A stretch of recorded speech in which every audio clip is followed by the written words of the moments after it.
Next हम बात करते हैं नीलिंग पोजीशन की। आपने स्टैंडिंग पोजीशन का अगर मसल वर्क याद कर लिया ना, तो नीलिंग पोजीशन का मसल वर्क याद करना और अगली सारी पोजीशन का मसल वर्क याद करना बहुत आसान हो जाएगा।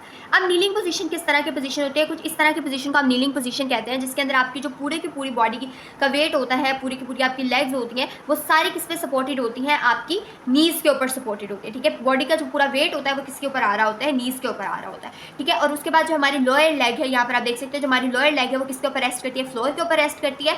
अगर हमारे पास अगर हम नीचे कोई इस तरह से कोई सरफेस रख देना, प्लिंथ वगैरह रख दें, तो हमारे जो फुट होंगे ना वो उसके एज के ऊपर होंगे। ठीक है, ये चीज़ उसने बुक के अंदर लिखी हुई है। उसके बाद वो कहते हैं कि हमारी जो पूरी बॉडी है वो बिल्कुल सिमिलरली एज स्टैंडिंग हम लोग उसको हेड करके रखते हैं, यानी हमारे हेड की भी वही पोजीशन होगी जिस तरह स्टैंडिंग में थी। हमारा हेड जो है वो था एरेक्ट था, शोल्डर जो है वो बैकवर्ड थे, ट्रंक जो हमारी एक अलाइनमेंट में थी, स्पाइन जो है वो हमारी स्ट्रेटन थी, उसकी मैक्सिमम लेंथनिंग हुई थी, हिप के एक्सटेंसेस वर्क कर रहे थे। ठीक है, तो नीज के अलावा बाकी सारी की सारी जो पोजीशन है वो बिल्कुल एज दैट ऑफ स्टैंडिंग ही रहेगी। मसल वर्क इस पोजीशन में क्या होता है, वो कहते हैं कि जो हमारी लोअर लेग है इस पोजीशन में वो रिलैक्स्ड होती है, बिकॉज वो फ्लोर के ऊपर क्या है, रेस्ट करी है, फ्लोर के ऊपर सपोर्टेड है। उसके बाद वो कहते हैं flexors and extensors of your knee इसमें वर्क कर रहे हैं। ऑब्वियसली नी के मसल्स को ज़्यादा वर्क करना पड़ता है ताकि जो आपकी लेग है और ऊपर वाली जो आपकी फैमर ये वाली भी लेग है जिसको हाफ उसने फीमर को बैलेंस करना है, फीमर को वर्टिकली आपकी जो है वो लेग के ऊपर बैलेंस किया जा सके, इसलिए नी के एक्सटेंसर्स और फ्लेक्सर्स दोनों वर्क करते हैं।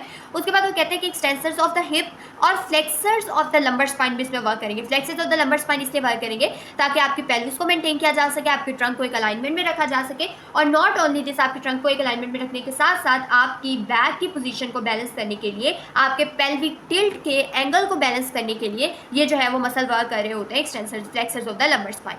अब इसके इफेक्ट्स एंड यूजेस क्या होते हैं, वो कहते हैं कि इस पोजीशन में चूंकि आपका सेंटर ऑफ ग्रेविटी थोड़ा सा लोअर होता है, जो स्टैंडिंग थी उसके अंदर सेंटर ऑफ ग्रेविटी हायर था, इसके अंदर क्या होता है, थोड़ा सा सेंटर ऑफ ग्रेविटी आपका लोअर हो जाता है और फिर आप सपोर्टेड भी होता है। तो this position is slightly more stable then the standing position. Standing position से कुछ स्टेबल है, लेकिन कुछ लोगों के लिए ये पोजीशन जो है वो अनकंफर्टेबल भी हो जाती है। ठीक है, उसके बाद वो कहता है कि अगर आपने सेजिटल प्लेन के अंदर, यानी इस तरह आगे पीछे कोई भी आपने बैकवर्ड आर्म की मूवमेंट करानी है, कोई भी मूवमेंट करानी है, सेजिटल प्लेन के अंदर आपने बैकवर्ड मूवमेंट्स करवानी है, कोई भी एक्सरसाइज करवानी है, तो this position is favourable for that. अब आप ये याद रख सकते हैं, एमसीक्यूज के लिहाज से आपको पता होना चाहिए कि सेंटर ऑफ ग्रेविटी लोअर कब है, रेस्ट कब है। आपको पता होना चाहिए कि सेजिटल प्लेन में बैकवर्ड मूवमेंट कराने के लिए हम लोग जो है वो नीलिंग पोजीशन को यूज़ कर सकते हैं। ठीक है, कहता है कि आपकी ये वाली पोजीशन जो है ना वो हेल्प आउट करती है ट्रेन करने में, कंट्रोल को ट्रेन करने में, किसपे, हिप जॉइंट पे और ट्रंक पे या एंकल जॉइंट पे एक कंट्रोल मेंटेन करने के लिए आप इस पोजीशन को यूज़ कर सकते हैं।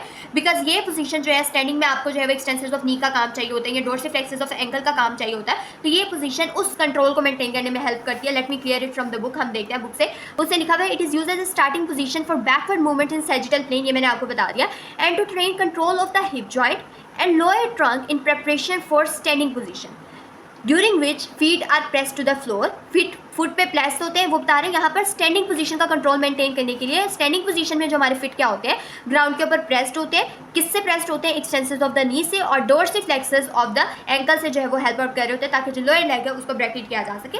तो ये जो इतनी बात लिखी हुई है, ये बात उसने एक्सटेंडिंग पोजीशन के लिहाज से की हुई है।